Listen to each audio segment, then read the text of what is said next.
Hey guys, तो आज हम करने वाले हैं क्लास 12th हिंदी के मोस्ट इंपॉर्टेंट क्वेश्चन। जितने भी आज आपको मैं क्वेश्चन आंसर करवाने वाली हूँ उसमें से आपको मैक्सिमम आपको आपके एग्जाम में वो सभी क्वेश्चंस देखने को मिलेंगे।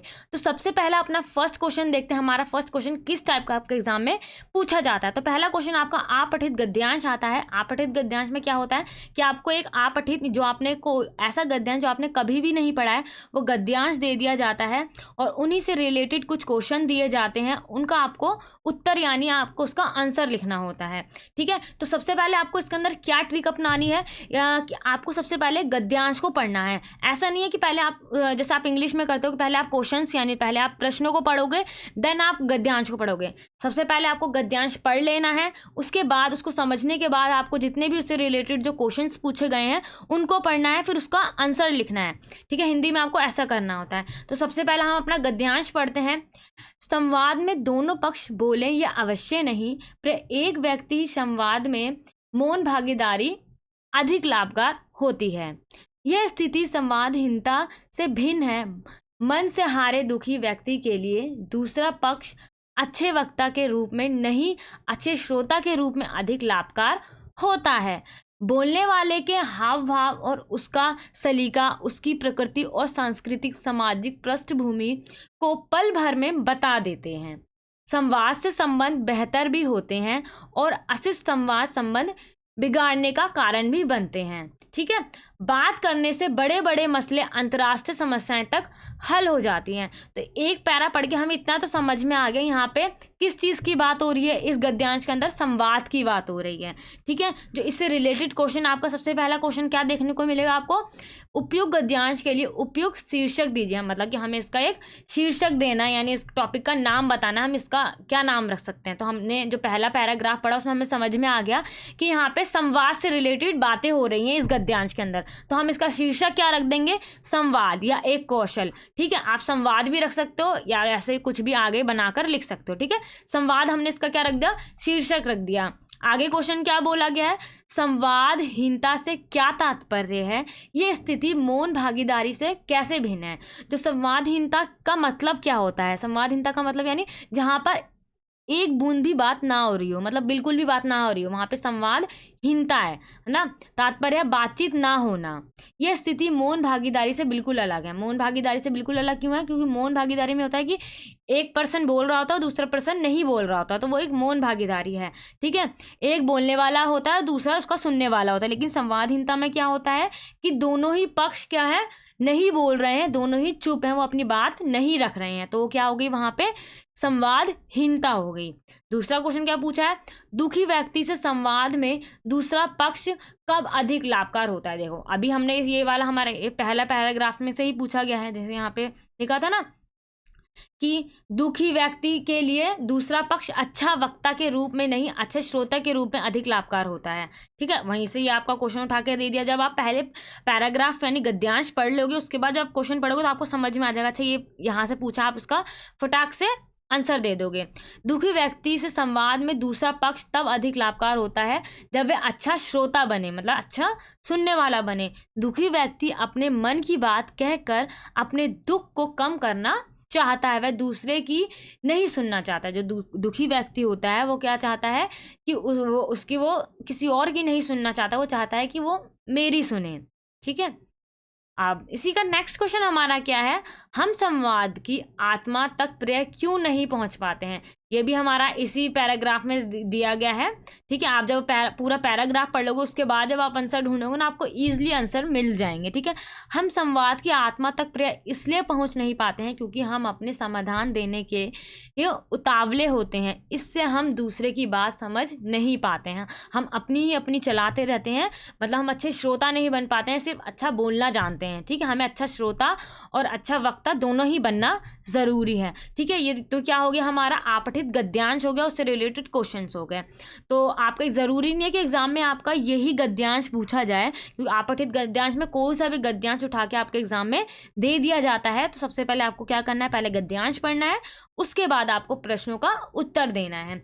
ठीक है, ऐसे हम आगे देखते हैं हमारा जैसे कि अगर आपका कोई भी क्वेश्चन आता है काव्य सौंदर्य करने के लिए, जैसे आपको एक काव्य में से 2-3 लाइनें दे दी जाती हैं, उसका आपको बोला जाता है कि आप काव्य सौंदर्य करिए। तो आप किस तरीके से काव्य सौंदर्य करोगे? जैसे यहाँ पे क्या लिखा है, हेम कुंभले उषा सवेरे, भरती ढुलकाती सुख मेरे, मदीर उगते रहते सब जाग कर रजनी भर तारा।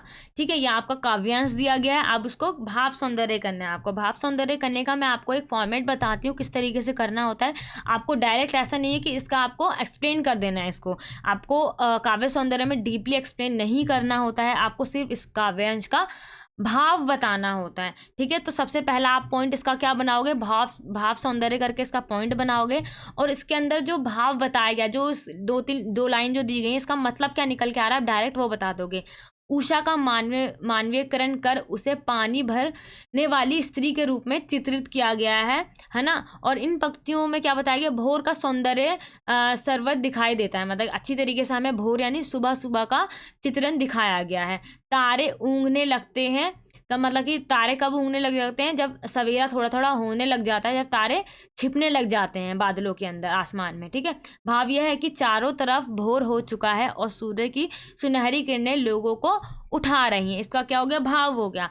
अब शिल्प सौंदर्य आप कैसे करोगे, उसके अंदर आप क्या लिखोगे, उषा तथा तारों का मानवीकरण करने का कारण मानवीकरण अलंकार था। ठीक है, आप शिल्प सौंदर्य में वो सभी चीज़ें लिखते हो, जैसे कि काव्यांश के अंदर अगर कोई भी अलंकार का प्रयोग हुआ है, कौन सी भाषा का प्रयोग हुआ है, कौन से अलंकारों का प्रयोग हुआ है, ये सारी चीज़ें आप शिल्प सौंदर्य में लिखते हो। ठीक है, तो आप सबसे पहले मानवीकरण अलंकार बता दोगे। मानवीकरण अलंकार कहाँ लगता है, जब किसी भी प्राकृतिक चीज़ का मतलब कि वर्णन मनुष्य के रूप में चित्रित किया जाता है, वहाँ पे हमारा मानवीकरण अलंकार लग जाता है। काव्यांश में गैता का गुण विद्वान था, जब जगकर में अनुप्रास अलंकार है। ठीक है, और नेक्स्ट क्या है, हेमकुंभ में रूपक अलंकार है। हेमकुंभ में कौन सा अलंकार है, हमारा रूपक अलंकार है। इस तरीके से आपको काव्यांश का भाव सौंदर्य करना होता है।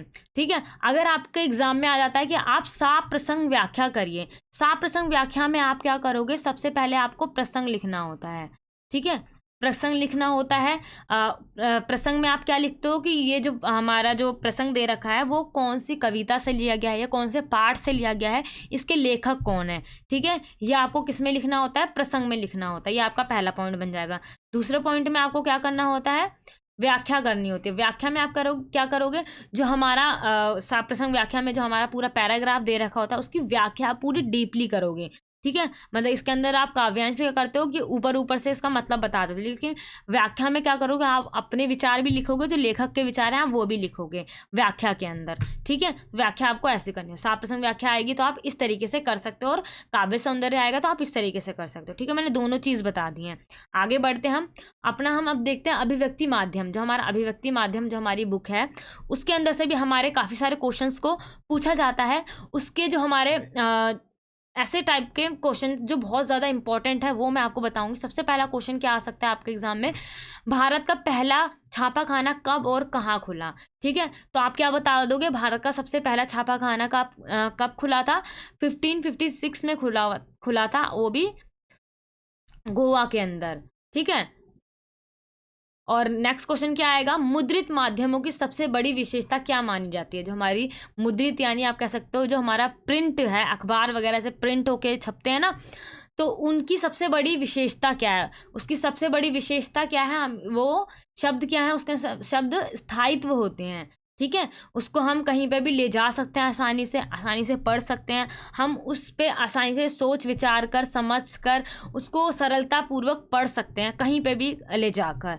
ठीक है, और उसको हम धीरे पढ़ें तेज पढ़ें वो हमारे ऊपर है, आराम से हम उसको पढ़ते हुए उस पर सोच सकते हैं, मतलब कि इसका मतलब क्या है क्या नहीं है, और उसमें अपनी राय दे सकते हैं। अगर कोई बात समझ में नहीं आई तो उसे दोबारा हम पढ़ना चाहें, जितनी बार भी पढ़ना चाहें हम उसको दोबारा लौट फेर के पढ़ सकते हैं। ठीक है, ये इसकी सबसे बड़ी खासियत है, यानी उसकी विशेषता है, प्रिंट माध्यम की कह लो या आप मुद्रित माध्यम की कह लो।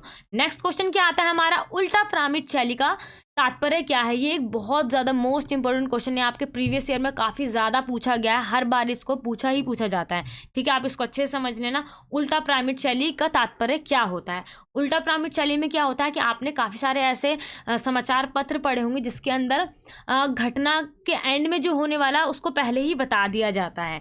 ठीक है, उसका मतलब कि उसकी जानकारी, उस घटना के बारे में जो भी समस्याएं, जो भी आगे हम पढ़ने वाले हैं उसको पहले ही बता दिया जाता है, उसका इंट्रोडक्शन कह लो आप। वही हमारी क्या कहलाती है? उल्टा पिरामिड शैली कहलाती है। सभी घटनाओं को मतलब कि एक पहले ही सूचना के रूप में उसको बता दिया जाता है, वही हमारी उल्टा पिरामिड शैली होती है। स्तंभ लेखन से क्या अभिप्राय है? ठीक है, स्तंभ लेखन से क्या अभिप्राय है? विचार लेखन का एक रूप है, मतलब कि लेखक जो होता है उसके जो विचार होते हैं उसका ही एक रूप क्या होता है? हमारा स्तंभ लेख। लेखकों की प्रसिद्धि के अनुसार समाचार पत्र उनको स्तंभ लेखन की जिम्मेदारी देता है। ठीक है, जो लेखक प्रसिद्धि प्राप्त कर लेते हैं उन लोगों को उनके अकॉर्डिंग ही जो संपादक होता है वो क्या करता है? उनको एक स्तंभ लेख देता है कि वो अपने अकॉर्डिंग जो उनके विचार हैं उसके ऊपर अपना एक आर्टिकल वगैरह वो लिख सकते हैं। ठीक है, जानकारी मतलब ज़्यादातर ये सारी चीज़ें राजनीतिक या रणनीतियों के अर्थशास्त्र पर आधारित होती हैं, सारी चीज़ें इस पर लिखी जाती हैं, इसके टॉपिक्स होते हैं ये। नेक्स्ट क्वेश्चन हमारा क्या आता है? समाचार लेखन के 6 काकर कौन कौन से हैं? 6 काकर, ये भी बहुत इंपॉर्टेंट क्वेश्चन है हमारा। ठीक है, इसके अंदर आप क्या बताओगे? क्या, किसने, कौन, कहाँ, कब, क्यों और कैसे, ही हमारे क्या हो गए? 6 काकर हैं ये हमारे समाचार लेखन के। ठीक है, समाचार शब्द को परिभाषित कीजिए। समाचार का मतलब क्या होता है? समाचार का मतलब क्या होता है? ऐसी घटना, विचार या समस्या की रिपोर्ट होती है, मतलब इसके अंदर जिससे अधिक से अधिक लोग उसके अंदर बहुत ज़्यादा रुचि रखते हैं, ऐसी घटना होती है समाचार हमारी। ठीक है, और लोगों को जागरूकता मिलती है, शिक्षा मिलती है, वही हमारा क्या होता है? समाचार होता है। ठीक है, आगे क्वेश्चन हमारा क्या है? पत्रकारीय लेखन किसे कहते हैं? पत्रकारीय लेखन में अलंकृत संस्कृतनिष्ठ भाषा शैली के बजाय आम बोलचाल की भाषा जो होती है वो इस्तेमाल की जाती है। ठीक है, मतलब कि काफ़ी ज़्यादा जटिल भाषा नहीं होती है इसके अंदर, काफ़ी ज़्यादा सरल और आम बोलचाल की जो भाषा होती है वो ही इसके अंदर इस्तेमाल की जाती है। पाठकों को ध्यान में रखकर ही अखबारों में सीधी, सरल, साफ सुथरी और प्रभावी भाषा का इस्तेमाल किया जाता है इसके अंदर, वही हमारी क्या कहलाती है? पत्रकारीय लेखन कहलाती है। ठीक है, मीडिया को लोकतंत्र का चौथा स्तंभ क्यों कहा जाता है? ठीक है, मीडिया को चौथा स्तंभ क्यों कहा जाता है? इसलिए कहा जाता है क्योंकि इसके द्वारा ही विभिन्न विषयों पर सरकारी नीतियों की अतिरिक्त शिक्षा, स्वास्थ्य, जन कल्याण एवं विकास की सरकारी योजनाओं की जानकारी आम जनता तक पहुंचती है। ठीक है, तो जो देश में या बाहर भी क्या हो रहा है, क्या नहीं हो रहा है, क्या क्या खबरें हैं, ठीक है, सरकार कौन कौन सी नीतियाँ बना रहा है, कौन कौन सी नीतियाँ लागू होने वाली हैं, ठीक है, ये सारी चीज़ें, ये सभी चीज़ की जानकारी हमें कौन देता है? प्रेस देता है। ठीक है, यानी हमें मीडिया ये सारी जानकारी प्राप्त कराता है। ठीक है, टेलीविज़न पे या अखबार या इंटरनेट, अलग अलग तरह के जितने भी माध्यम हैं उन सभी से हमें ये सारी जानकारी प्राप्त होती हैं। ठीक है, इसलिए हम उसको लोकतंत्र का चौथा स्तंभ कहते हैं कि वो सरकार की नीतियों वगैरह पे नज़र बना कर रखता है।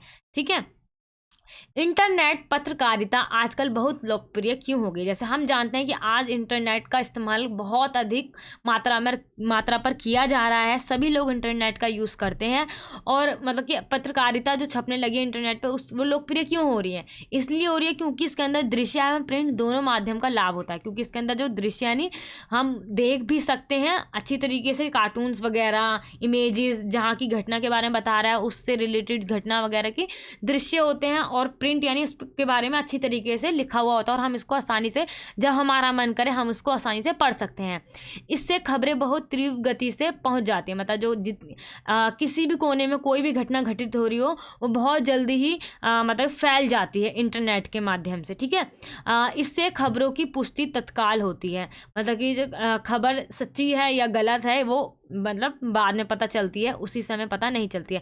इससे न केवल खबरों का संप्रेषण, पुष्टि, सत्यापन ही होता है, बल्कि खबरों के बैकग्राउंडर तैयार करने में तत्काल सहायता मिलती है। ठीक है, इससे क्या होता है? संप्रेषण की जो संप्रेषण यानी जो बातचीत है वो बहुत जल्दी, जो जितनी भी खबर है वो बहुत जल्दी फैल जाती है, और जो उसका सत्यापन है वो भी बहुत जल्दी निर्धारित किया जाता है, और इसका जो भी घटना के बारे में जो पढ़ रहा है उसका बैकग्राउंड तैयार करना, ये सारी चीज़ों में काफ़ी ज़्यादा सरलता आती है उसको तैयार करने में इंटरनेट पर। संपादक के 2 मुख्य कार्यों का हमें उल्लेख करना है। 2 कार्य क्या-क्या होते हैं? संपादक का पहला काम क्या होता है? संपादक समाचारों के संबंध में उसकी प्रामाणिकता और निष्पक्षता की जाँच करता है, ठीक है? जो भी समाचार छपने वाला है, संपादक क्या करता है? उस समाचार से रिलेटेड उसको अच्छी तरीके से खोजबीन करता है, उसकी निष्पक्षता मतलब कि वो सही है या गलत है, उस चीज़ की पुष्टि करके ही उसको वो छपवाता है, वही उसका उत्तरदायित्व है, ठीक है? सभी जितने भी खबर होते हैं उनको प्रामाणिकता के निष्पक्षता के बारे में पूर्ण जांच करना ही उसका एक कार्य है। जो संपादक होता है उसका एक क्या होता है? दूसरा उत्तरदायित्व है कि समय की प्रासंगिकता के अनुसार तथा संतुलन व महत्व के अनुसार समाचार पत्र में उन खबरों को स्थान दे जिनका महत्व उस समय सबसे ज़्यादा है। जैसे कि अगर इस समय में जो खबर चल रही है मतलब ट्रेंडिंग पे, उसको छोड़कर अगर कोई और खबर वो अगर देता है तो मतलब कि सही नहीं रहेगा। तो उसका कार्य क्या है कि जिस समय में जौन सी खबर सबसे ज़्यादा मतलब कि प्रचलित है, सब जगह वही फैली हुई है, तो उसको भी, संपादक को भी वही खबरें अपने अखबारों में छापनी पड़ती हैं, ठीक है? वही उसकी एक कार्य है। टेलीविज़न को जनसंचार का सबसे लोकप्रिय माध्यम क्यों माना जाता है? क्यों कहा जाता है? टेलीविज़न आज हर घर में मतलब देखने को मिलता है ना? और काफ़ी मतलब लोकप्रिय होता जा रहा है वो दिन प्रतिदिन। ऐसा क्यों? टेलीविज़न में ऐसा क्या है? क्योंकि टेलीविज़न मतलब जनसंचार का एक बहुत ही अच्छा माध्यम है, हमारा लोकप्रिय माध्यम है। इसके अंदर हम सुन भी सकते हैं, देख भी सकते हैं और मतलब कि और इससे विश्वास भी कर सकते हैं, है ना? तीनों गुण एक साथ मिल जाते हैं, हम सुन भी सकते हैं और देख भी सकते हैं, तो ये बहुत अच्छी इसकी खासियत है। अब नेक्स्ट क्वेश्चन हमारा क्या है? फीचर किसे कहते हैं? पत्रकारिता के क्षेत्र में फीचर किसी विषय पर आधारित सृजनात्मक एवं व्यवस्थित लेखन होता है। इसका उद्देश्य पाठकों को मनोरंजन करने के साथ साथ उन्हें जागरूक करना, उनको शिक्षित करना होता है, ठीक है? फीचर का एक महत्वपूर्ण कार्य क्या है? लोगों को मनोरंजन और जागरूकता फैलाना ही इसका एक महत्वपूर्ण कार्य है, ठीक है? फ्लैशबैक या ब्रेकिंग न्यूज़ क्या है? फ्लैशबैक या ब्रेकिंग न्यूज़ क्या? सबसे पहले कोई बड़ी खबर फ्लैशबैक या ब्रेकिंग न्यूज़ के रूप में तत्काल दर्शकों तक पहुंचाती है।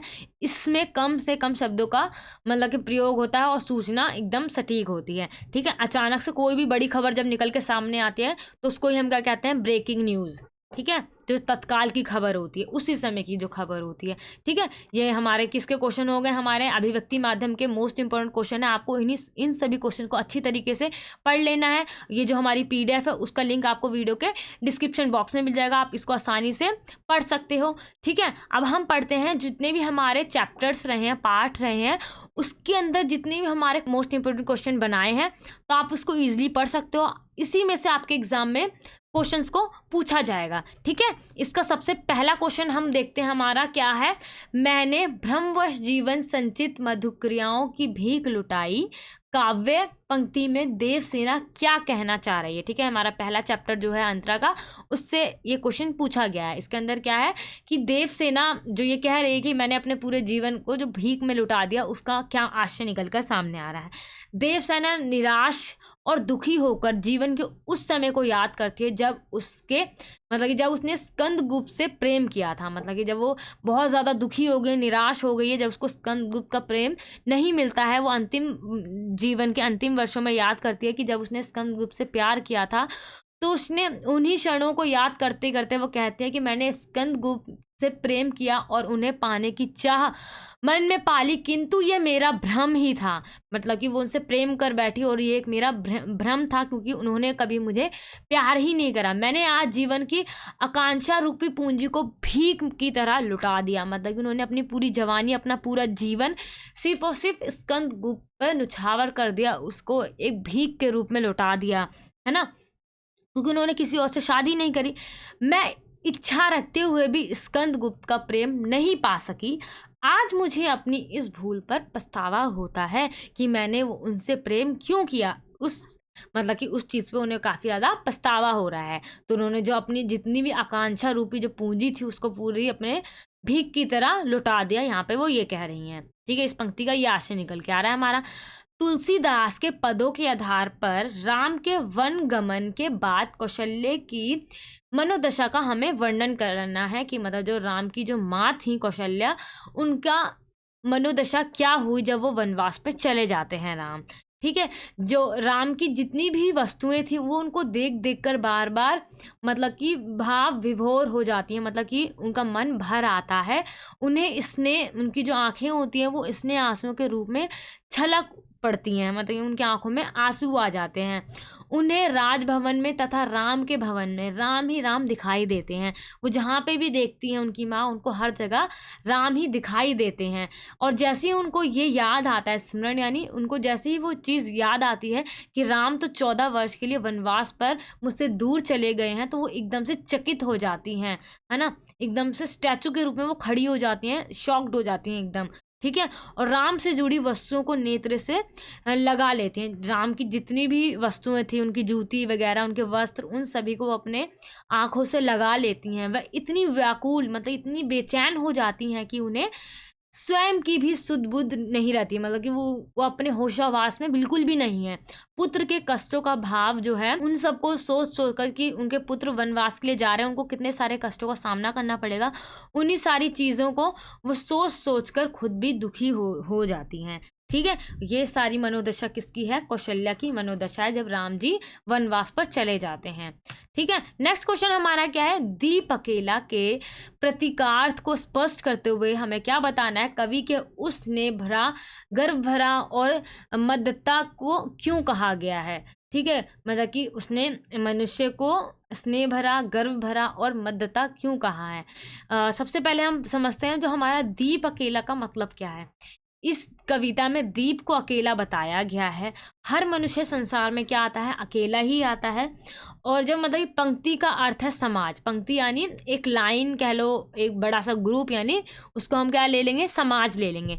पंक्ति में दीप को लगाकर रख देने का तात्पर्य है कि उसको समाज के का एक भाग बना देना, यानी जैसे कि एक दीपक है वो अकेला है, और उसको जब एक लाइन से बहुत सारे दीपकों को लगा दिया जाए, यानी उसको बहुत सारे दीपकों के बीच में एक दीपक ला के रख देना। यानी उसी तरीके से जैसे मनुष्य जब पैदा होता है तो वो अकेला आता है, और जब समाज में जब वो आ जाता है तो उसके आसपास इतने सारे लोग होते हैं, पूरा समाज होता है, तो उसको पूरे समाज में शामिल कर लेना ही एक पंक्ति है, ठीक है। कविता में दीप एक ऐसा व्यक्ति का प्रतीक है जो स्नेह, गर्व तथा अहंकार से युक्त है। मतलब उसके अंदर स्नेह भी है, गर्व भी है, और अहंकार यानी कह सकते हो एटीट्यूड, घमंड जिसे हम कहते हैं, वो भी है उसके अंदर, मनुष्य के अंदर। दीप तेल के कारण जलता है, वैसे ही मनुष्य भी स्नेह के कारण जीवित रहता है। अगर उसके अंदर प्रेम नहीं होगा, प्रेम का भाव नहीं होगा, तो वो जीवित नहीं रह सकता है। दीप संसार को प्रकाशित करता है, मतलब दीप यानी जो दीपक होता है, दिया होता है, वो संसार को उजाला देता है, प्रकाशित करता है। उसकी लौ झुकती नहीं है, जो उसकी लौ यानी जो उसकी दीपक जब जल रहा है, उसकी जो लौ यानी उसकी जो आग है वो झुकती नहीं है। जो उसके गर्व का सूचक है, यानी वो एकदम सीधी खड़ी रहती है। जो हमारा दिया होता है, मेरे को दिया बनाना नहीं आता, वैसे ड्राइंग मेरी बहुत खराब है। ये जो इसका दिया होगा, है ना, वो पूरा सीधा खड़ी रहती है, वो झुकती नहीं है, टेढ़ी नहीं होती है वो। तो वो उसका क्या है? गर्व का सूचक है। मनुष्य में अपने कार्यों के कारण गर्व विद्वान होता है, मतलब जो भी मनुष्य जो कार्य करते हैं अपने जीवन के अंदर, उसके कारण उसके अंदर गर्व आ जाता है। वह कहीं भी मतलब झुकता नहीं, उसके अंदर ये मतलब कि आत्मसम्मान, गर्व होता है कि मैं ये काम कर सकता हूँ, गर्व से मैं कहता हूँ, और कहीं पे भी मैं झुकूंगा नहीं। जलते हुए दीप की लौ इधर उधर हिलती रहती है, मतलब जो दीप है जब जलती हवा के कारण, मतलब कि जो लौ है वो इधर उधर हवा के कारण होती रहती है। कवि ने इसे ही मदमाती कहा है। मदमाती, जहाँ पे पूछा था ना मदमता क्या है, तो वही क्या हो गई, जो हवा के कारण जो दीप की लौ है वो इधर उधर हिल रही है, वही क्या है? मदमाती है। मनुष्य भी मस्ती में इधर उधर मदमताता रहता है। यही कारण है कि कवि ने उसे स्नेह भरा, गर्व भरा और मदमता कहा है। जैसे दीप होता है उसी प्रकार मनुष्य भी होता है, पूरा उसको उन्होंने उसी से रिलेट करके यहाँ पे हमें बताया है, ठीक है। नेक्स्ट क्वेश्चन हमारा फोर्थ है, राम के प्रति अपने श्रद्धा भाव को भरत किस प्रकार प्रकट करते हैं? भरत राम को प्रेम कविता के आधार पे हमें बताना है। जो हमारा तो तुलसीदास जी का जो है भरत राम का प्रेम, उस कविता के आधार पे हमें बताना है कि जो भरत का जो श्रद्धेय भाव जो है वो कैसे अपना प्रकट करते हैं राम के प्रति। जो भरत हैं वो क्या है, राम जी के छोटे भाई हैं, वो उनसे बहुत ज़्यादा प्रेम करते हैं। वो स्वयं को अपने बड़े भाई राम के अनुचर मानते हैं और उन्हें भगवान की तरह पूजा करते हैं। वन में जब वे भाई से मिलने जाते हैं तो उनके सामने खड़े होकर वे प्रशंसा से मतलब फूले नहीं पाते, मतलब बहुत खुशी के मारे बहुत ज़्यादा खुश हो जाते हैं। अपने भाई से मिलन होने पर उनकी आंखों में आंसुओं की जलधारा प्रवाहित होने लगती है। जब वो पूरी सभा के सामने खड़े होते हैं तो वो कुछ कह ही नहीं पाते हैं, उनकी आंखों से क्या होती है, आंसू बहने लग जाते हैं। ठीक है, और वो क्या बताते हैं, भाई की विशेषताओं को बखान करते हैं। बखान यानी उनकी विशेषताओं के बारे में वो बताते हैं कि वो कितने अच्छे हैं। वही उनकी श्रद्धा की वक्ता करते हैं, मतलब वही चीज़ उनकी श्रद्धा है। और आशा करते हैं कि भाई के दर्शन प्राप्त होने के बाद सब कुछ अच्छा ही होगा।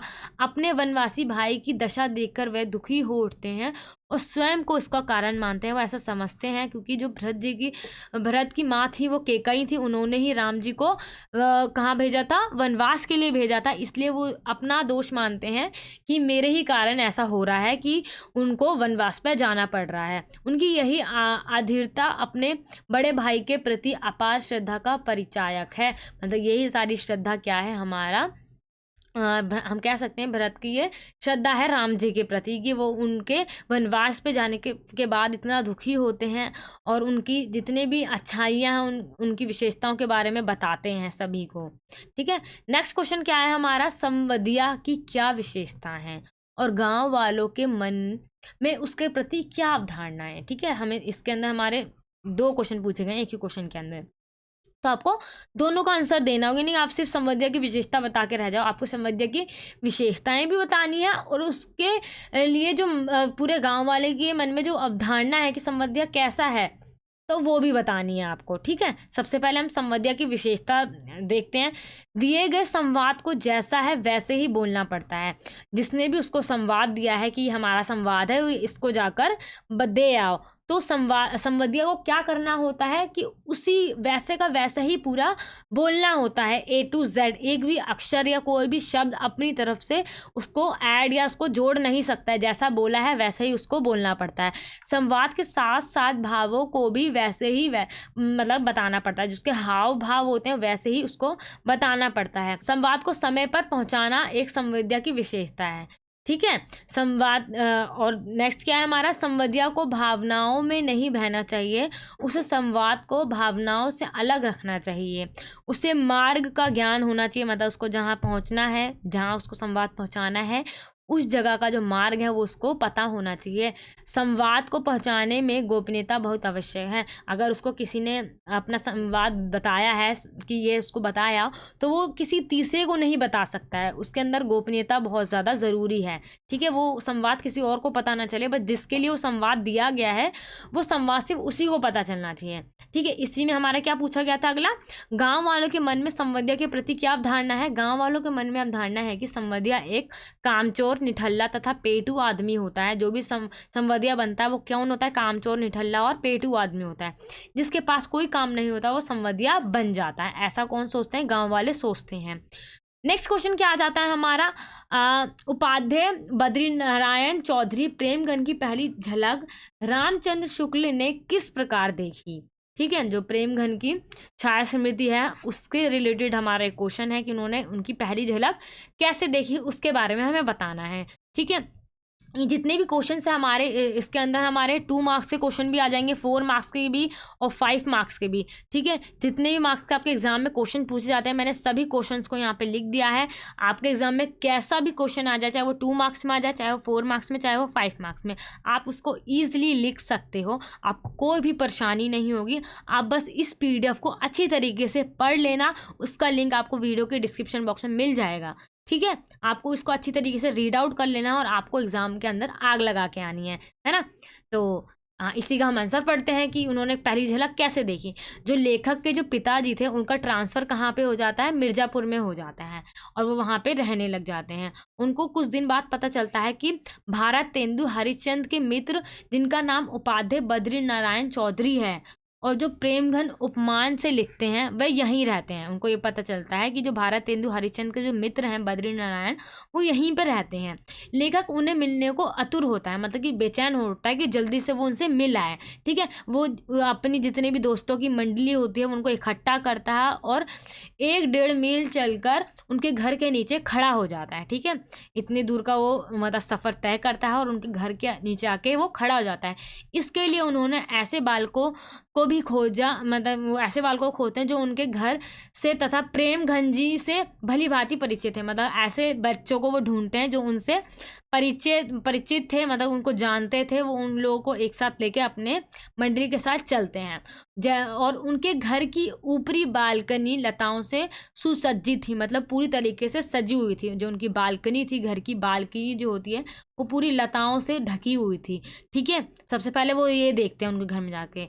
लेखक ऊपर की ओर लगातार देखता रहा और कुछ देर बाद उन्हें क्या, प्रेमघन की झलक दिखाई दी। एकदम से उन्हें वो दिखाई देते हैं कि वो उनके बहुत बड़े बड़े कंधे तक लटके हुए बाल आ रहे हैं और उनका एक हाथ उनकी कमर पर है। ठीक है, और लेखक जैसी कुछ समझ पाते वो अंदर चले जाते हैं। यही उनकी पहली झलक थी। यही उस चीज़ का वर्णन करा गया है हमारे चैप्टर के अंदर।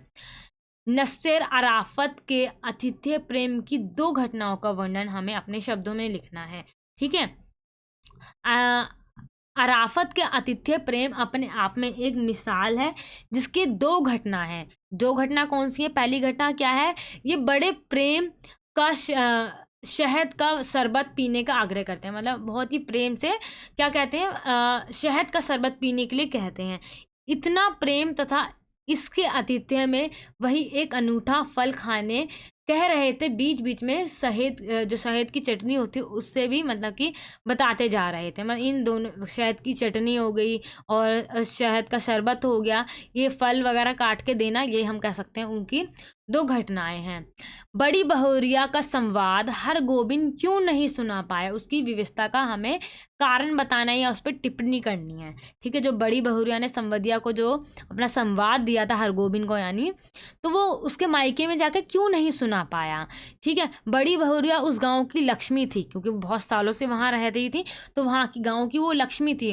और जो हरगोविंद सोचता है कि गांव की लक्ष्मी की दशा जो इतनी बुरी हो चुकी है, उनका काम करने के लिए उनके पास खाने के लिए कुछ नहीं है, उनकी जो गाय होती है वो उसको बेच देती हैं, तो ये सब उनकी जो इतनी दशा इतनी दयनीय हो गई है, मतलब इतनी कमज़ोर हो गई है, वो सारी बातें उसके मायके में जाके बताऊंगा।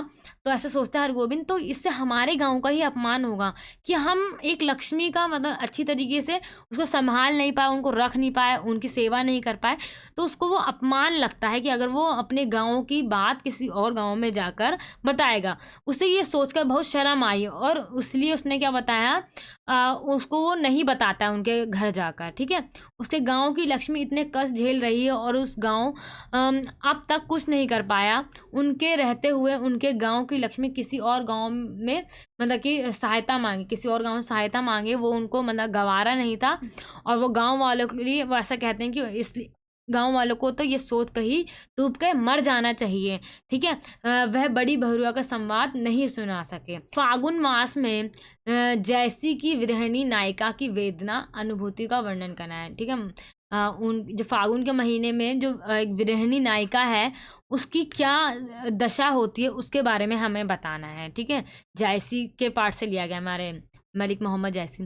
फागुन मास में मतलब क्या होता है, वृक्ष से पत्तियां तथा वनों से ढके गिरते हैं। ठीक है, मतलब कि जितने भी पेड़ पौधे होते हैं उनके ऊपर से जो पत्तियां होती हैं वो सूख कर गिर जाती हैं।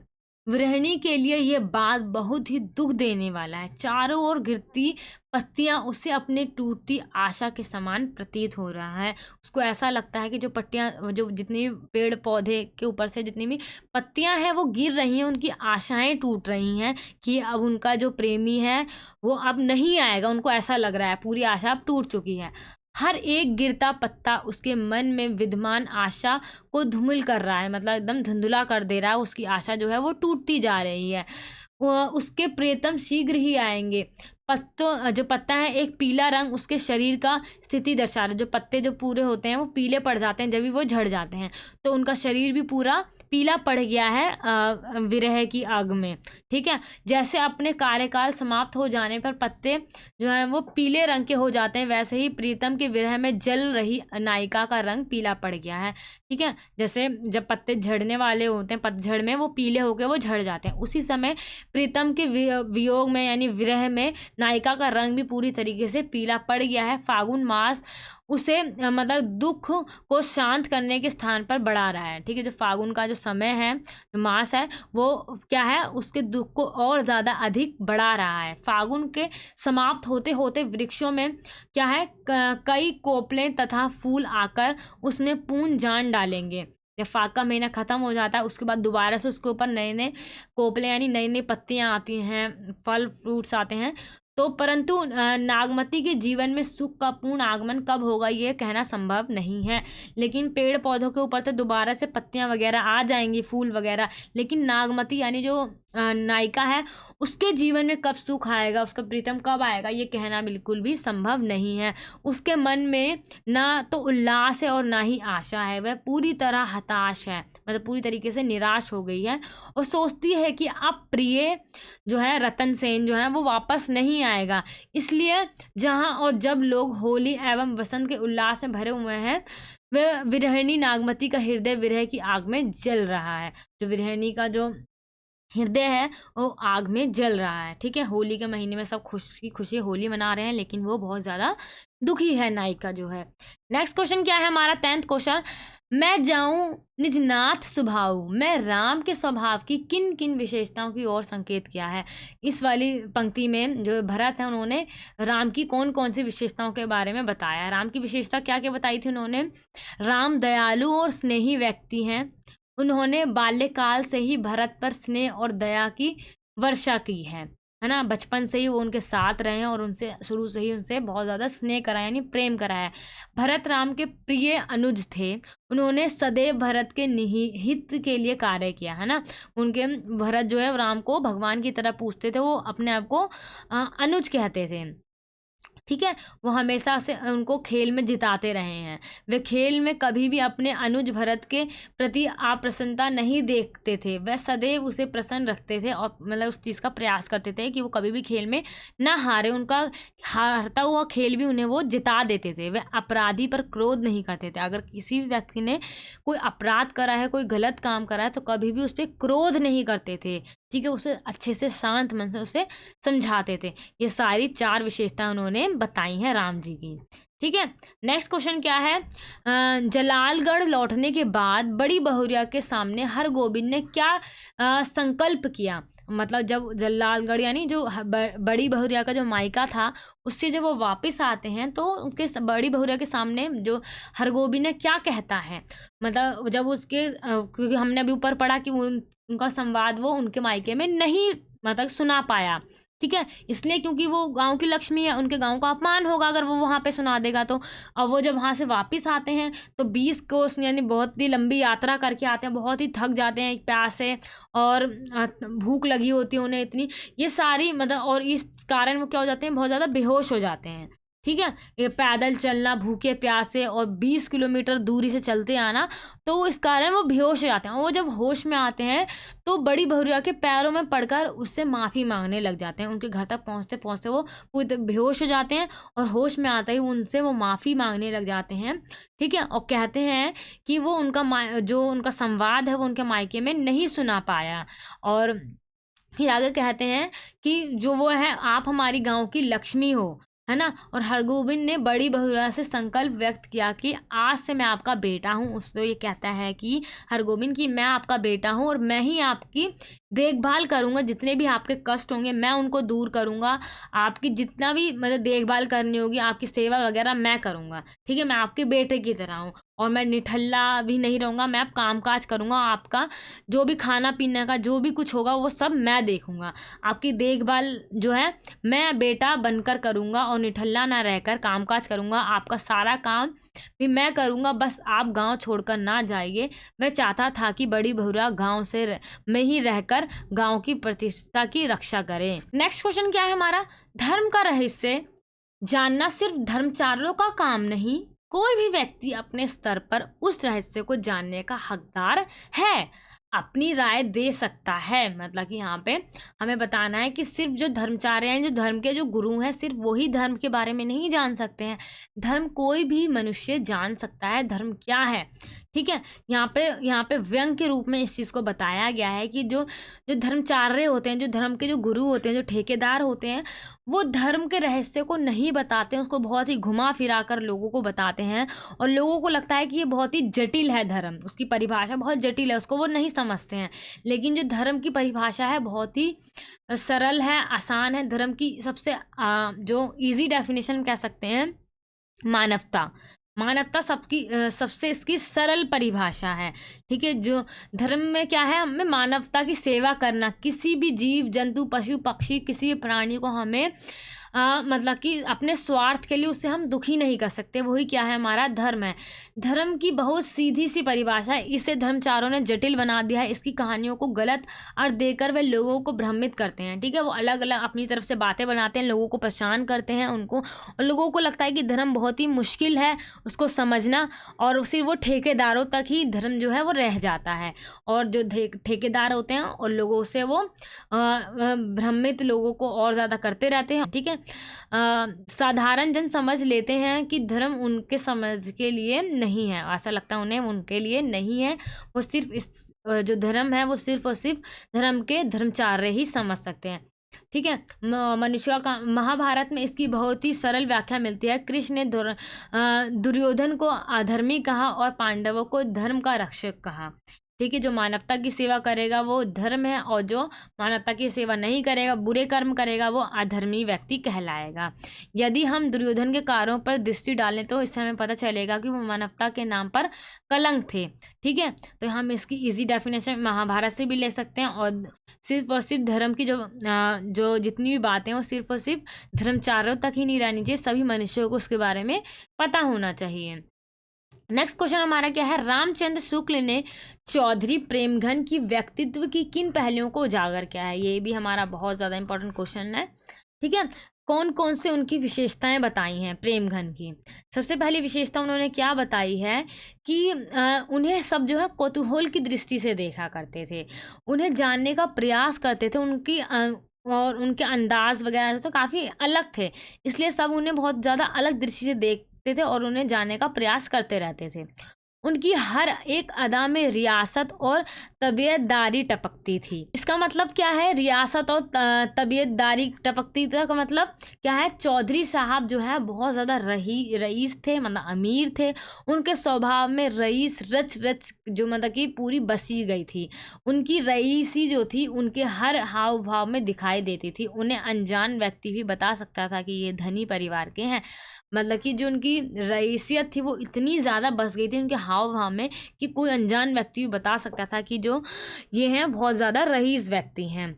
जो बातें उनके मुंह से निकलती थी उनमें एक विलक्षण वक्रता रहती थी, मतलब बहुत अलगपन रहता था, अर्थात चौधरी साहब कुछ भी बोलते थे उनमें कटुलता का समावेश विद्वान रहता था। वह सीधी बात बोलना नहीं जानते थे, मतलब कि बहुत ज़्यादा मतलब घुमा कर बोलते थे एकदम, मतलब कि किसी को व्यंग करते हुए वो बोला करते थे।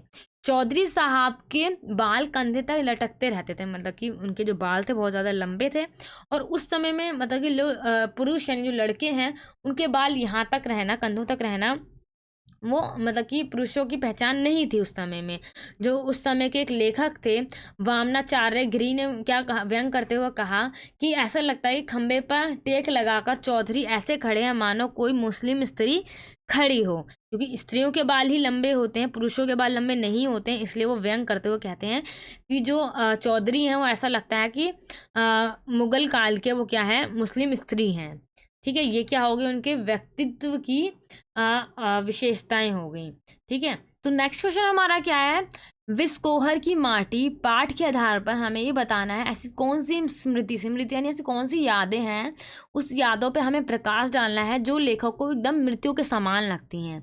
जब विस्कोहर में जो एक औरत को देखता है जो उसको एकदम प्रकृति की तरह लगती है, मतलब कि वो इतनी ज़्यादा सुंदर होती है कि उसको ऐसा लगता है कि प्रकृति सजीव रूप में उठकर उसके सामने आ गई है। वो उस समय केवल 10 वर्ष के थे। उस औरत को देखकर उनके मन में एक आकर्षण का भाव पैदा हो जाता है, वो उनको बहुत ज़्यादा सुंदर लगती है ना। लेकिन वो शर्म और संकोच के कारण उनसे वो कभी भी कुछ नहीं कह पाते हैं, है ना। और जैसे कि जब चांदनी रात में जब सफ़ेद जूही पर जब उसकी किरणें पड़ती हैं चांद की, तो बहुत ज़्यादा वो सुंदर लगती है। वही सुंदरता पूरी उसके चेहरे पे झलक रही थी, उस औरत के चेहरे पर बहुत ज़्यादा सुंदर थी, है ना। उसके घने केश थे बहुत, और सवारे दिखाई देते, मतलब बहुत लंबे लंबे बाल थे, घने बाल थे। उसकी आंखों में विचित्र सी अर्द्र वृथा थी। वह सिर्फ इंतज़ार करती थी। वह संगीत, नृत्य, मूर्ति, कविता, स्थापत्य यानी कि कला के हर रूप की आस्वाद में उपस्थित रहती थी। उस औरत के प्रति ये गहरी आकस्मिक लेखक में सदैव बनी रही। जो वो यादें थी औरत के लिए, वो हमेशा उसके बनी रहीं, वो यादें हमेशा उसके माइंड में रहीं, और यही स्मृतियाँ, यही यादें उसको एकदम मृत्यु के समान लगती थी, है ना। नेक्स्ट क्वेश्चन क्या है हमारा, विस्कोहर की माटी पाठ में गांव के बारे में आपको क्या क्या जानकारी मिलती है। गांव के बारे में क्या क्या जानकारी मिलती है हमें, गांव के परिवेश के बारे में पता चलता है कि किस तरीके का वहाँ का रहन सहन है।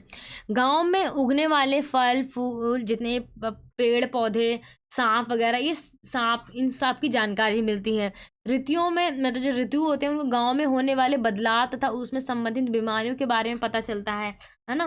जैसे गर्मी में लू लग जाएगी तो प्याज को बांध के ले जाना, ये सारी चीज़ें हमें इस वाले पार्ट से पता चलती हैं। गांव में प्रयुक्त किए जाने वाले शब्दों का पता चलता है। गांव में व्याप्त प्रकृति सौंदर्य का पता चलता है कि गांव कितना सुंदर होता है। ये सारी जितनी भी जानकारी हैं हमें विस्कोहर की माटी से पता चलती हैं।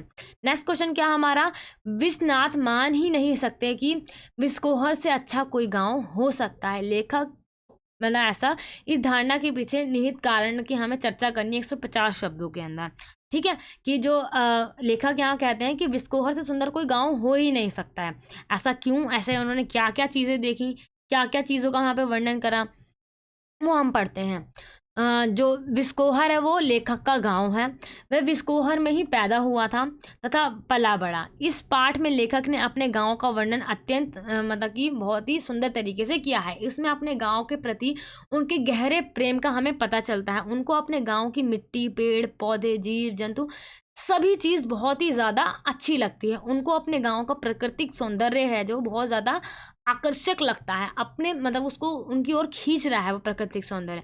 अपने से 10 साल जो उनकी बड़ी, जो वो औरत को देखते हैं उसका रूप जो देखते हैं वो बहुत प्रकृति की, संगीत, कविता, सब कुछ दृष्टिगत होता है। मतलब उस औरत में सब कुछ दिखाई देता है।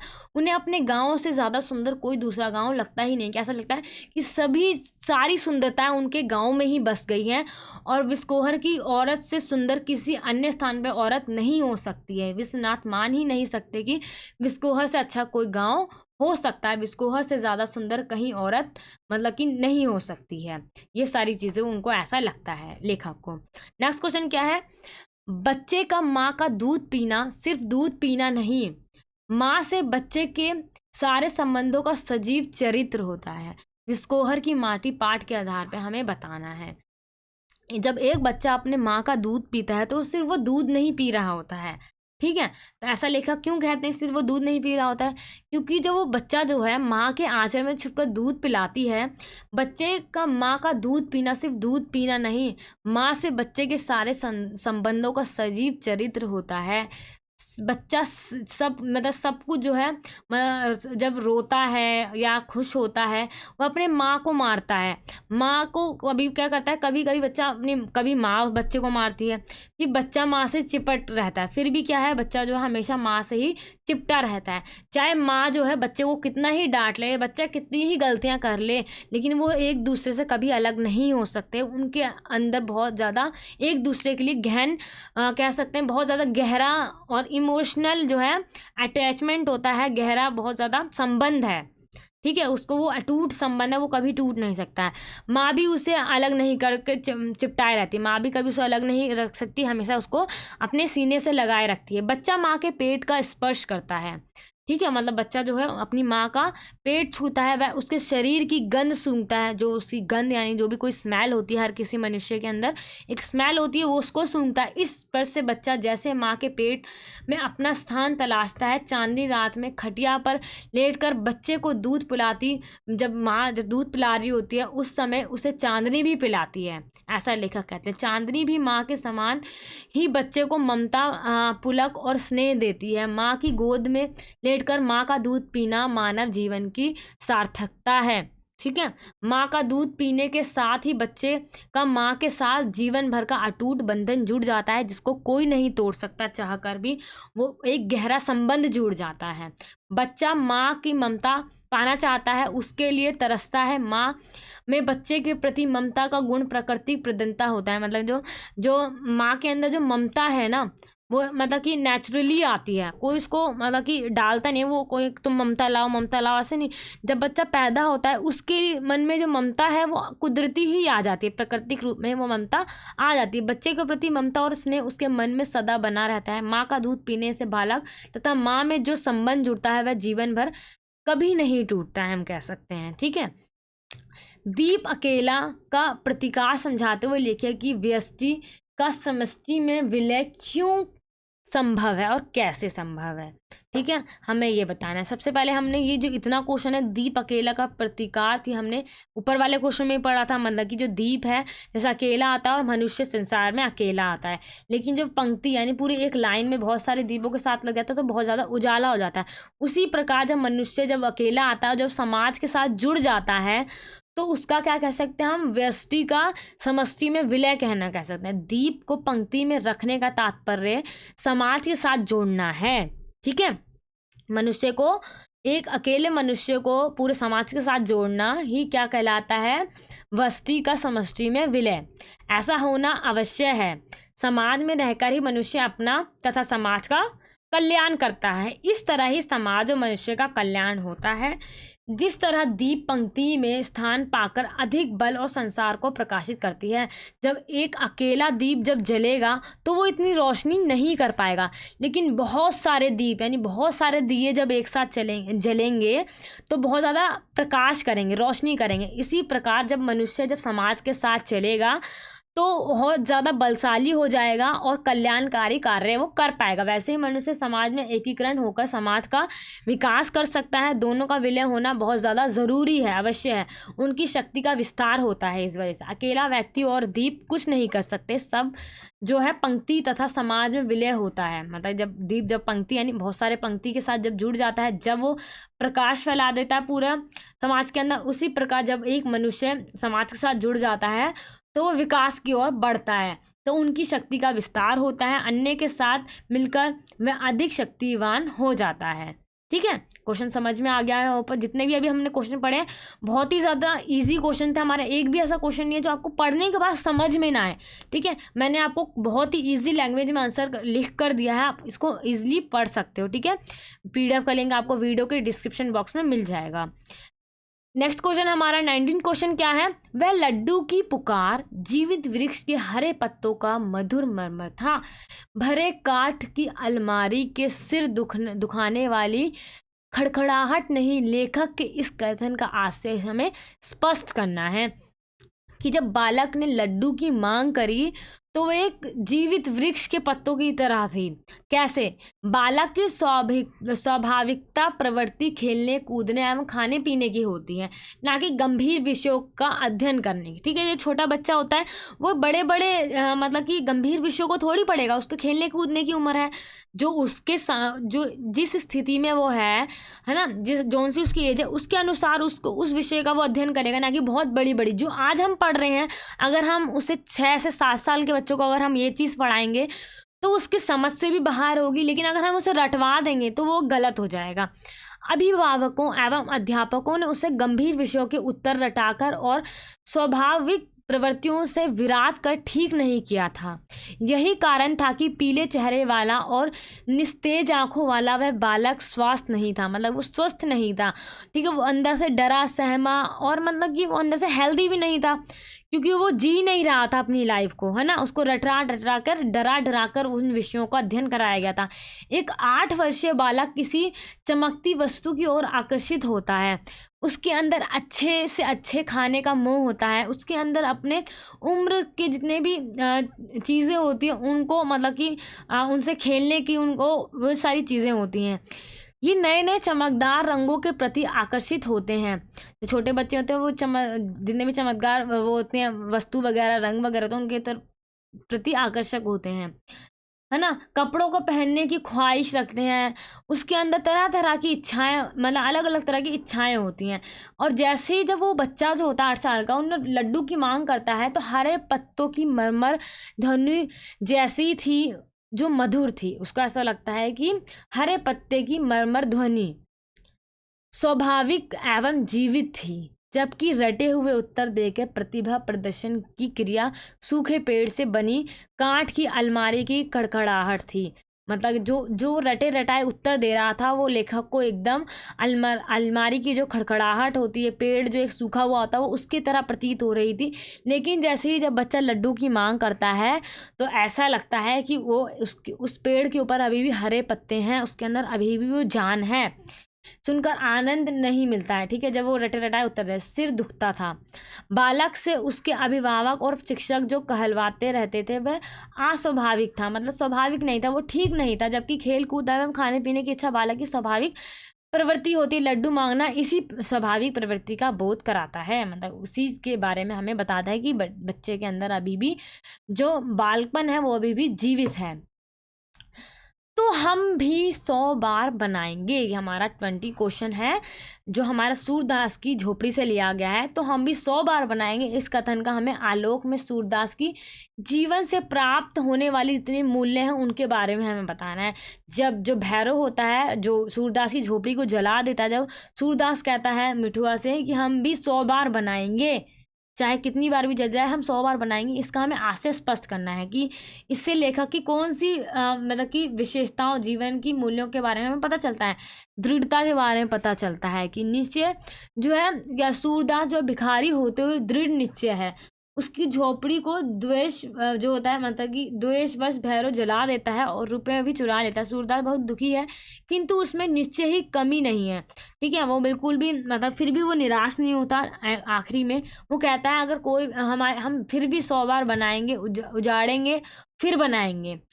बालोचित सरलता, सूरदास में बालोचित सरलता है। झोपड़ी की जलने पर और रुपयों के ना मिलने पर वह दुखी होकर रोने लगता है, परंतु घीशू को मिठुआ से ये कहते हुए सुनकर खेल में रोते हो ये एकदम बदल जाता है। मतलब जैसे मिठुआ घीशू से कहता है कि खेल में रोते हो, तो वो उसकी जो मनोदशा होती है, जो उसकी जो निराश जो दुखी होता है वो एकदम उस चीज़ को हटा देता है।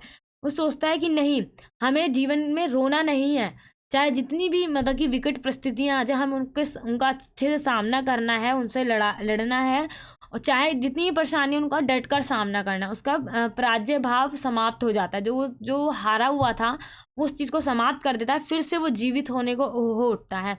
क्रमठ और उदार, मतलब बहुत ज़्यादा उदार और क्रमठ होता है। वह भीख मांगता था परंतु अपने कामों में लगा रहता। जब भैरव उसकी झोपड़ी जला देता है और रुपये चुरा लेता है तो क्या होता है, तब भी वह उसके प्रति उदार बना रहता है। मतलब वो उस पर चोरी का इल्ज़ाम भी नहीं लगाता है और उसे कहता भी नहीं कि मेरे पैसे वापस करो। बहुत ज़्यादा वो उदार है, खुलेपन का है। परंपरा का प्रेमी, जो धार्मिक परंपराओं को मानता है। जो सूरदास है वो बहुत ज़्यादा धार्मिक है। कैसे? क्योंकि वो जो उसने पैसे इकट्ठे करे थे वो पुरखों का पिंडदान के लिए और कुआं बनवाने के लिए गांव में, और मिठुआ की शादी के लिए, ये सारे कर्तव्य दर्शाते हैं कि जो वो है सूरदास हैं बहुत ज़्यादा परंपरावादी और धार्मिक परंपराओं को मानने वाले हैं। और सुभागी को जब उसका जो पति है भैरव पीटता है तो वो उसे अपने घर ले आते हैं। तो ये सारी चीज़ें हमें दर्शाती हैं, ये सारी चीज़ें। सहनशीलता, सूरदास सहनशील व्यक्ति है। झोपड़ी जलने तो उसकी सभी आशाएं योजनाएं जल जाती हैं, पर वह सब कुछ चुपचाप सह लेता है, सहन कर लेता है, लड़ता नहीं है, किसी से झगड़ता नहीं है। उसको सहनशील होके दोबारा से वो सारी चीज़ें इकट्ठी करना, दोबारा से बनाना, ये सारा निश्चय करता है वो। ठीक है, नेक्स्ट क्वेश्चन हमारे इसी चैप्टर से है। सूरदास की झोपड़ी पाठ के आधार पर हमें बताना है सूरदास के व्यक्तित्व के 3 विशेषताएं बतानी है। व्यक्तित्व की 3 विशेषताएं क्या है? दयालु और सहानुभूति रखता था। जैसे कि जब जो उस भैरव की जो पत्नी होती है उसको पीटता है, तो वो क्या करता है, उसकी वो जो अत्याचार जो उस पर कर रहा है उसको देख नहीं पाता, वो उसको अपने घर ले आता है। ठीक है, हम कह सकते हैं बहुत ज़्यादा दयालु और सहानुभूति रखने वाला व्यक्ति थे। सहनशील व्यक्ति थे, जैसे मैंने बताया जब उनकी झोपड़ी जल जाती है और पैसे चुरा लिए जाते हैं भैरव द्वारा, जब भी वो किसी से कुछ नहीं कहते, वो आसानी से उसको शांति मन से उसको सह लेते हैं, तो वो सहनशील है। आत्मविश्वास के अंदर बहुत ज़्यादा था। सूरदास जो थे वो आत्मविश्वासी थे, पूरा उनका भरा हुआ था आत्मविश्वास। जो उनके रुपए जो चोरी हो जाते हैं, वो उनको पता भी चलता है कि उनकी जो रुपए भैरव ने चुराए हैं, फिर भी उससे वो कुछ नहीं करते हैं।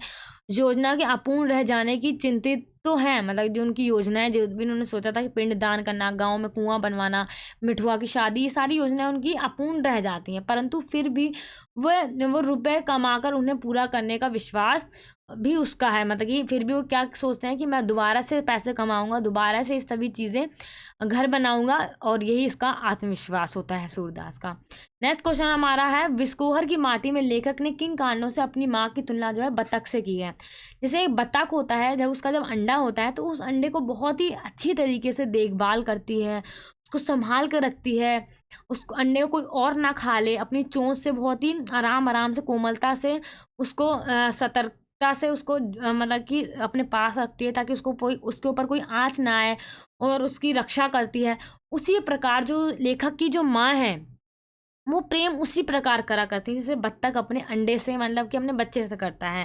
ठीक है, जो लेखक की माँ होती हैं वो भी उनसे बहुत उनकी सुरक्षा की देखभाल करना, उनसे प्रेम करना, दूसरों से बचा कर रखना। ठीक है, विश्वनाथ की माँ अपने पुत्र के प्रति गहरा ममता का भाव रखती थी, बत्तख को अपने अंडे से बेहद ममता थी। दोनों में ममता का यह भाव स्वाभाविक तथा प्रकृति प्रदान गुणता है। मतलब जो बत्तख होगी चाहे माँ होगी, दोनों में जो ये ममता का भाव है वो किसी के द्वारा नहीं दिया गया है, किसी व्यक्ति या मनुष्य ने ही नहीं दिया है उसको, वो प्राकृतिक है। ठीक है, बत्तख अपनी सख्त चोंच का प्रयोग अंडों के ऊपर जो है बहुत ही सावधानी से करता है, ताकि उसके ऊपर कोई चोट ना आए, उसके ऊपर कोई आँच ना आए, कोमलता से ममता से उसका व्यवहार करता है। उसी प्रकार उसकी माँ भी है, जो उसको बहुत ज़्यादा प्यार करती है, उनसे हमेशा उनसे अच्छी तरीके से बातचीत करती है, वह उसे दूध पिलाती है, अपने साथ सुलाती है। ये सारे कार्य हम कह सकते हैं कि जो बत्तख है और जो लेखक की माँ है वो एकदम स्वाभाविक जो इस सारी चीज़ें दर्शा रहे हैं। तो इसी वजह से उन्होंने बताया कि बत्तख जो है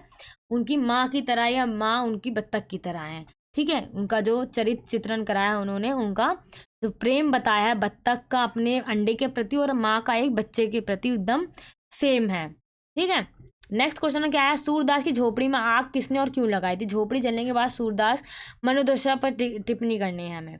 ठीक है, सूरदास की झोपड़ी में आग किसने लगाई थी, भैरव ने लगाई थी। भैरव ने आग क्यों लगाई थी, क्योंकि जब भैरव अपनी पत्नी को पीट रहा था सुभागी को, तो सूरदास क्या करता है, उसकी जो पत्नी है उसके घर आ जाती है, भैरव की है ना, सूरदास के घर आ जाती है, और जो ये अपमान है ये वो उसको सहन नहीं होती है, भैरव को बहुत ज़्यादा गुस्सा आता है सूरदास पर। तो जिस घर में उसकी पत्नी गई थी उस घर को ही, यानी उस झोपड़ी को वो बदला लेने के चक्कर में उसको जला देता है, अपने अपमान का बदला लेता है।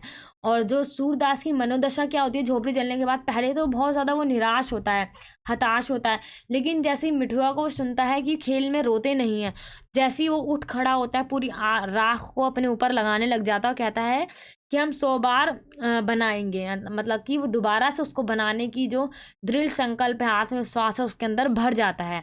ठीक है, तो इस तरीके से हम इस क्वेश्चन को ईजिली बनाकर लिख सकते हैं, आप इसको रीड आउट कर लीजिएगा।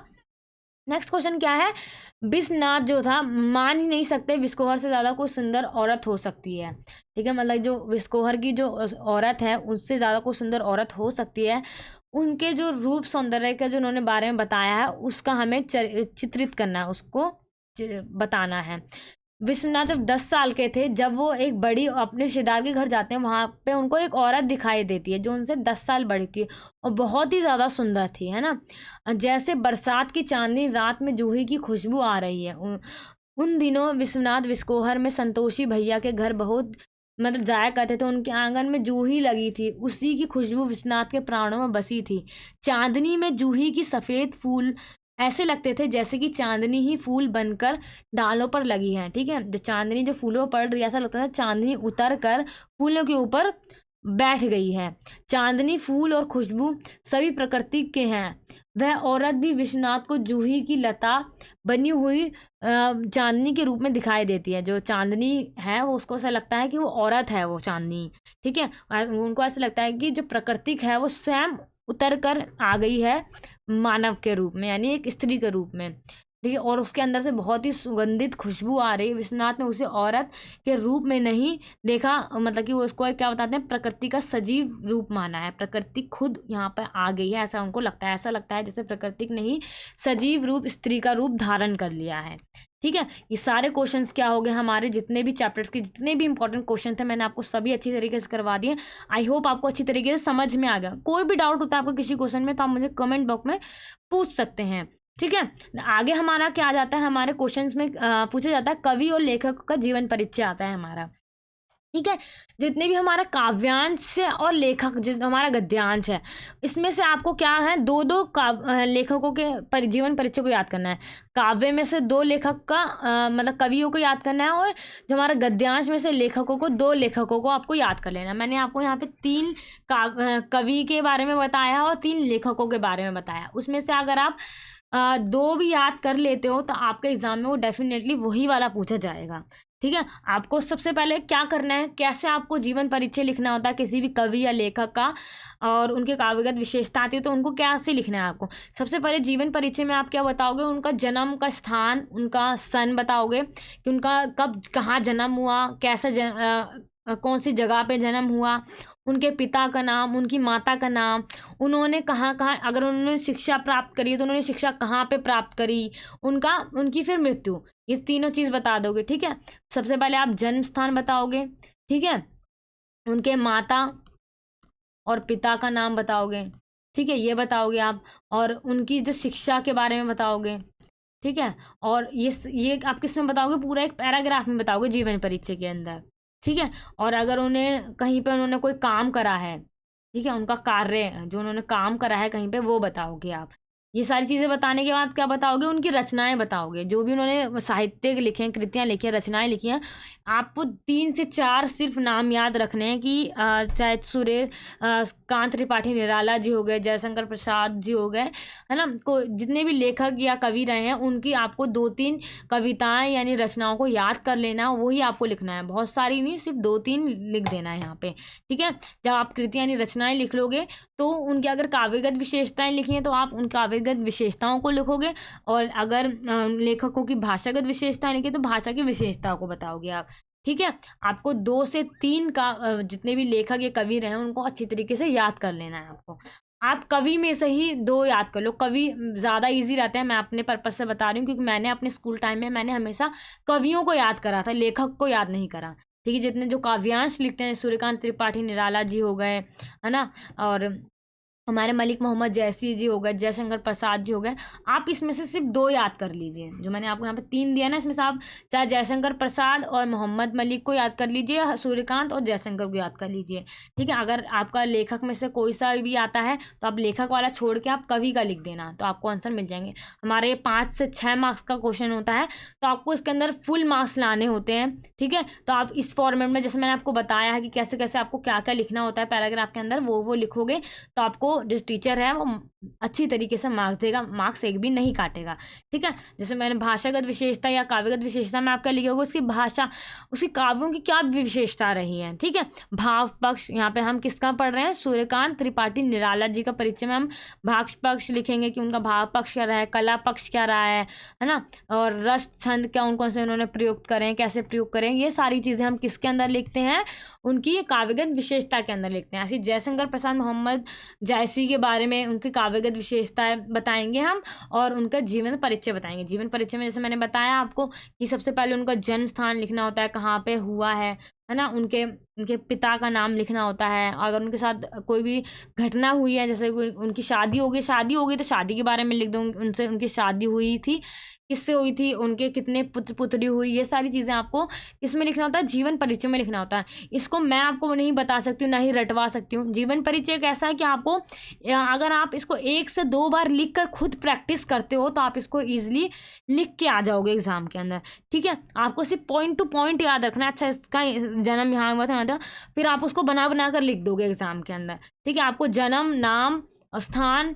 और शिक्षा वगैरह ये सब 1-2 पॉइंट जो है उसको आपको पॉइंट टू पॉइंट याद कर लेना है कवियों का, ठीक है। उनकी रचनाओं का नाम याद करने के बाद उनकी काव्यगत विशेषताएं याद कर लेनी है, ठीक है। इस तरीके से आप याद करते हो, इसको 1 से 2 बार भी लिख के देख लेते हो तो आप एग्जाम के अंदर अच्छी तरीके से लिख के आओगे, ठीक है।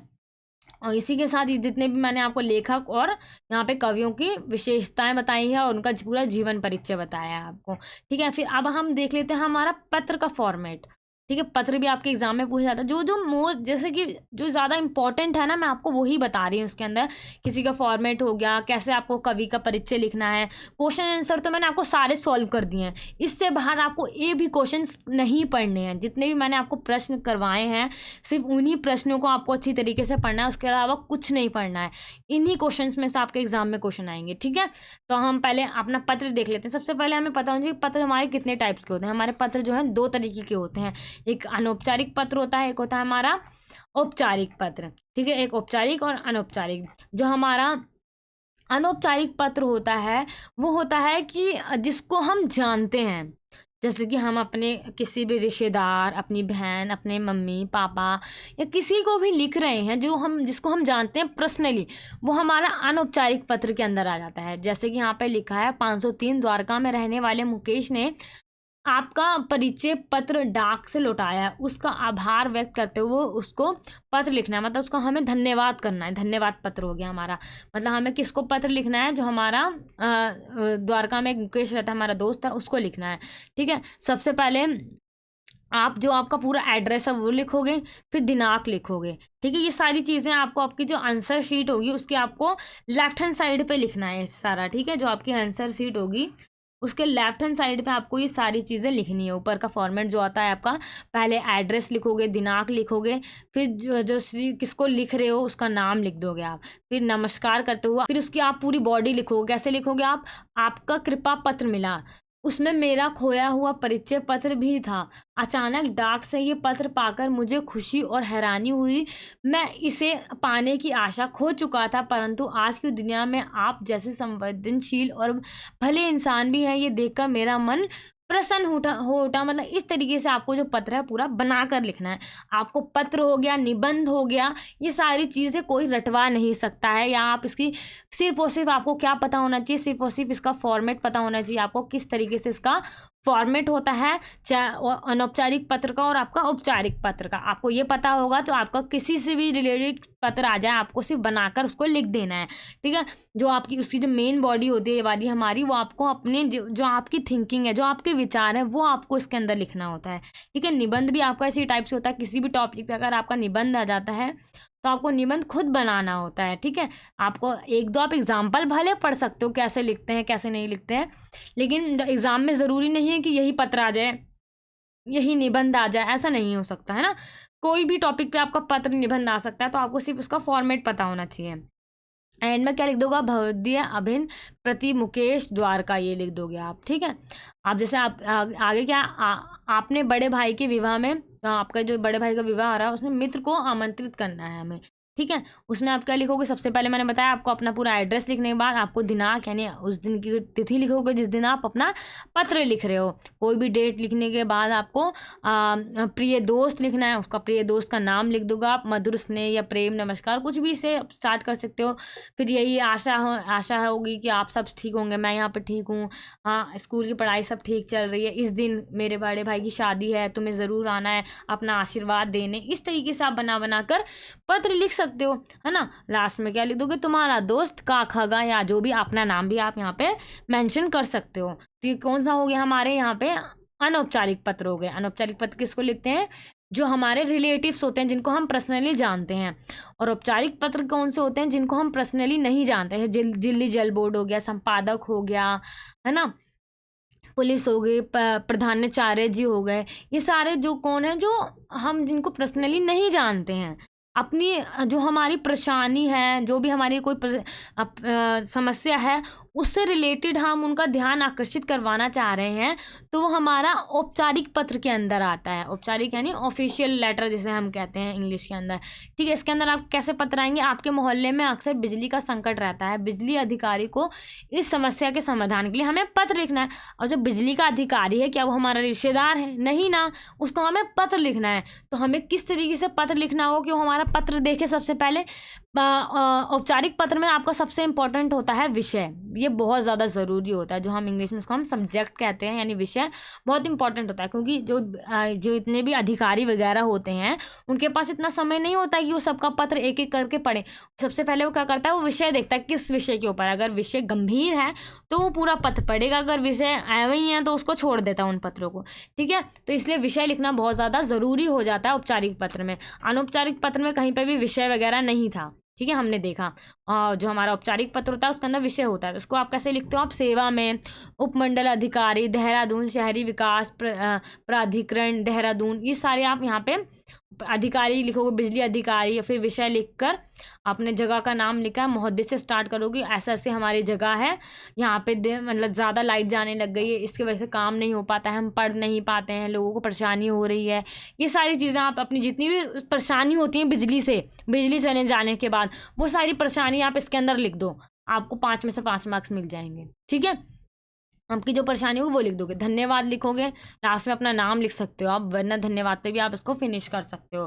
तो आपका कौन सा हो जाता है, हमारा ऑफिशियल लेटर, यानी हमारा औपचारिक पत्र हो जाता है इस तरीके से, ठीक है। और एक बात आपको पत्र में खास ये ध्यान रखनी है, अगर आपके क्वेश्चन के अंदर कोई अगर एड्रेस दिया है कि, ठीक है, जैसे यहाँ पे आपको 503 दिया था द्वारका, ठीक है, आप 503 यहाँ पे यही वाला एड्रेस लिखोगे द्वारका का पत्र के अंदर, कोई और एड्रेस या अपना एड्रेस आप नहीं लिख सकते हो, ठीक है। अगर आप यहाँ पे भी कोई एड्रेस लिखते हो ऊपर, सबसे ऊपर फॉर्मेट में, तो आप वहाँ पे अपना एड्रेस नहीं लिखोगे, जो आप क्वेश्चन में पूछा गया है, ठीक है। अगर क्वेश्चन में कोई भी एड्रेस बताया गया है, आपको वही एड्रेस मेंशन करना होता है, ठीक है। आप अपनी तरफ से उसको नहीं ऐड करोगे। या अगर आपका नाम बताया गया कि राहुल या पिंकी, रिंकी, जो भी आपका क्वेश्चन में नाम दिया गया है, इसको पत्र लिखिए, उसको पत्र लिख लिए, आपको वही नाम लिखना होगा, ठीक है। और कोई नाम आप नहीं लिख सकते हो, ठीक है। तो आप अपनी तरफ से क्या है, आप अपनी तरफ से नाम नहीं लिख सकते हो, अगर क्वेश्चन पेपर में दे रखा है।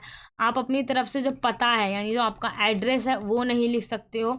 ये सारी चीज़ अगर क्वेश्चन के अंदर, अगर आपके प्रश्न में ये पूछी गई हैं, तो आपको यही वाली लिखनी होगी, ठीक है। आपको ये सारी बात याद रखनी है। तो ये सारे क्या हो गया, हमारा पत्र हो गया। अगला पत्र हमारा क्या है, विद्यालय में नए खेल सामग्री मंगवाने के लिए प्रधानाचार्य को हमें पत्र लिखना है, ठीक है। सेवा में प्रधानाचार्य, केंद्रीय विद्यालय, जमालपुर, बिहार। देखो क्वेश्चन के अंदर आपका एड्रेस नहीं दे रखा है, तो आप कोई भी एड्रेस लिख सकते हो। विषय क्या आएगा हमारा, खेल सामग्री मंगवाने के लिए हमें ये पत्र लिख रहे हैं, तो श्रीमान या प्रधानाचार्य या महोदय, कुछ भी करके आप सविनय निवेदन यह है कि मैं कुणाल कपूर आपके विद्यालय की कक्षा 10वीं या 12वीं, कोई भी कक्षा ले लीजिए, वहाँ से बोल रहा हूँ। और हर साल हमारे मतलब कि भांति इस साल भी हमारा विद्यालय क्रिकेट खेल के लिए सिलेक्ट हो गया है, तो हमें वहाँ जाने के लिए बहुत सारे खेल सामग्री की ज़रूरत है। उन सामग्रियों को जल्द से जल्द मंगवाया जाए, वरना हमारे छात्र अच्छे से मतलब कि प्रैक्टिस नहीं कर पाएंगे। टूटे फूटे हैं तो उन पुरानों को बदल दिया जाए, उससे अच्छी तरीके से हम अपनी प्रैक्टिस नहीं कर पाएंगे, तो हम अपना जो खेल है वो जीत नहीं पाएंगे आगे प्रतियोगिता में। तो इसलिए आपसे निवेदन है कि उसको जल्द से जल्द उन सारे सामानों को मंगवाया जाए, ठीक है। तो ऐसे ऐसे बना कर आप लिख देना। एंड में आप धन्यवाद, आपकी कक्षा, आपका नाम, ये सब लिखने के बाद आप इसका पत्र का एंड कर देना। ठीक है, तो यहाँ पे हमने सबसे पहले क्या देखा, जो हमारा आपठित गद्यांश था हमने उसको देखा, हमारा काव्यांश कैसे करते हैं या सप्रसंग व्याख्या कैसे करते हैं हमने उस चीज़ को देखा, जितने भी हमारे इंपॉर्टेंट क्वेश्चन थे हमने उनको देखा, जो हमारे अभिव्यक्ति माध्यम से जो जो इंपॉर्टेंट क्वेश्चन निकल के आ रहे हैं हमने उनको देखा अच्छी तरीके से। हम कितने भी हमारे लेखक हो गए या कवि हो गए उनका हम जीवन परिचय कैसे लिख सकते हैं हमने उसको सीखा, पत्र को लिखना सीखा। तो जितने भी क्वेश्चंस, ये जितनी भी सारी चीज़ें थी, आई होप आपको पूरी अच्छी तरीके से समझ में आ गई होंगी। अगर कोई भी डाउट होता है तो आप मुझे कमेंट सेक्शन में पूछ सकते हैं, और भी ऐसे ही भी हमारे सब्जेक्ट से रिलेटेड जितने भी एग्जाम आने वाले हैं उन सभी की वीडियोस आपको इसी चैनल पर सबसे पहले मिलेंगी। तो प्लीज़ हमारे चैनल को सब्सक्राइब कर लीजिए, बेल आइकन ऑन कर लीजिए। मिलते हैं नेक्स्ट वीडियो में। Thank you so much.